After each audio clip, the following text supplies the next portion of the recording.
So, in terms of strategies, if you want to kind of inhibit the strategic learners and try to kind of shift their attention away from the grades and the rewards, often it's helpful to lower the stakes in some way.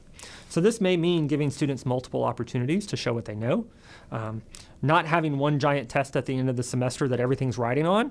That's going to really focus their attention on that grade and not on the learning process as you go.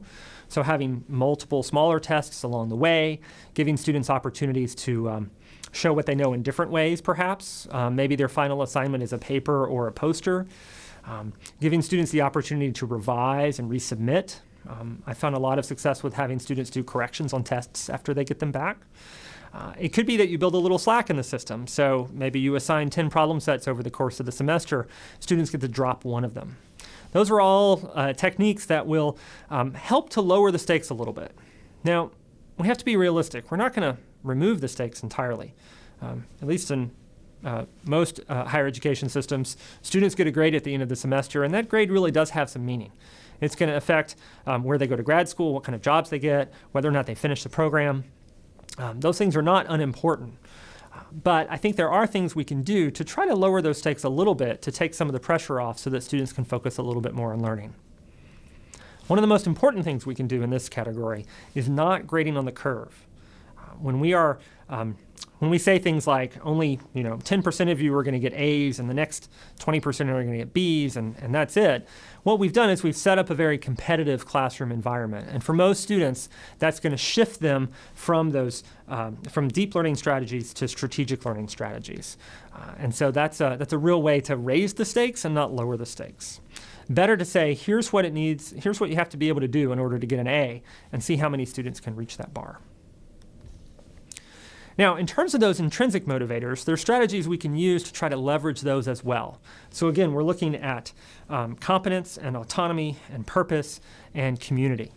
So when it comes to competence, this is kind of the Goldilocks effect, right? You want something that's not too hard and not too easy.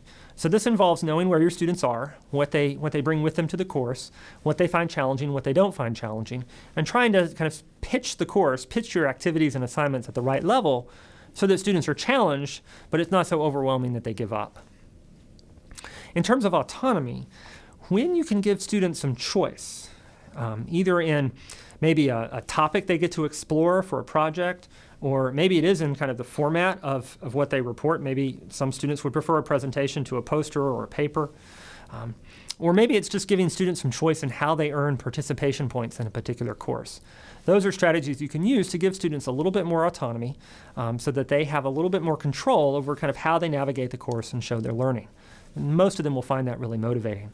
The paper topic selection it can be really helpful to have students kind of connect your course with things that they're interested in. And that brings us to the idea of purpose.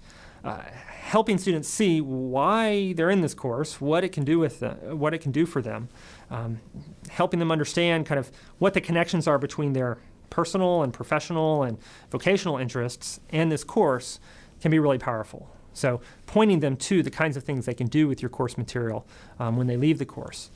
Also, I think there's another aspect of this that sometimes students feel there's not a lot of purpose in what they're doing in a class because they're just taking these tests or doing these projects and turning them in and then moving along with their lives. One technique that can be kind of interesting is having some type of authentic audience for students' work.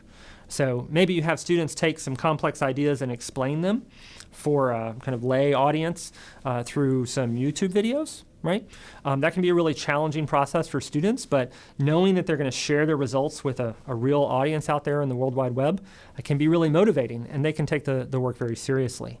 Or maybe you engage your students in some type of service learning project where they're applying the skills that they're learning in your course for community organizations that need different types of assistance or help, and that the service is valuable to them, but also a really good learning experience for your students. Maybe it's just having an external client for a project, right? This is a fairly common strategy in engineering courses, particularly senior design courses, having students do work for external clients that are really interested in what they have to come up with. All of that can increase the level of purpose in the assignments in your courses that you give students. Finally, there's this idea of community and trying to create a learning community among your students. Again, it's not necessarily going to happen, actually. Just because you've got a bunch of people in the room doesn't mean that they form a learning community. You've got to do what you can to help them get to know each other, give them opportunities to share what they know with each other, to share their own interests with each other, so that they can start to see that they can, in fact, learn from each other. So I'm going to end with one example from my own classroom practice that I think it illustrates at least a few of these principles. And it's an activity I've done in a couple of different courses that I would call social bookmarking. And so I started in my cryptography course a couple of years ago doing this. I found that students were coming to this course with lots of different interests in the course. Some of them liked the codes and the ciphers. Some of them liked the puzzle solving. Some of them liked the mathematics. Some of them liked the history and the espionage aspects of cryptography. Others were interested in kind of modern day computer security and encryption technologies. And so what I had them do was I had them use this kind of shared site where they were bookmarking, kind of saving links to news articles and websites and resources that they had found that appealed to them. And I think this worked really well for this course, in part because the students were fairly well motivated already, right? This was a small course. They had a lot of options for this course, and so they all had some kind of interest in cryptography. But since they were connecting their individual interests with resources that they shared with the entire course, both online and during class, we would take a fair amount of class time each week and pull up some of these examples and stories and discuss them as a class. I think they started to see each other as people they can learn from, right? That we were kind of in this together, learning together, sharing what we were finding out with each other. And so I think that's pretty powerful. I tried this again in my statistics course. That was a very different course. I had 70 students who largely were taking it because it was a required course. In that case, I wanted them to start to see the relevance of statistics to things that they were interested in, to their careers, to their majors. And so I had them find different types of resources, but I still wanted them to go and find examples of statistics in action and share that back with the class. And that worked reasonably well. Not quite as well as with the cryptography students. But I think in all of these cases, I'm giving them a task that's actually not too hard. It may be a little too easy on the competence scale, actually. It's a pretty low barrier to entry to find a website with something interesting and share it with your classmates. But it's certainly tapped into the kind of autonomy and purpose ideas. Students could kind of go in lots of different directions with this, find different types of resources or different topics. And I encourage them to try to tap into things that they were already interested in so they could start seeing the connections between our course material and those interests.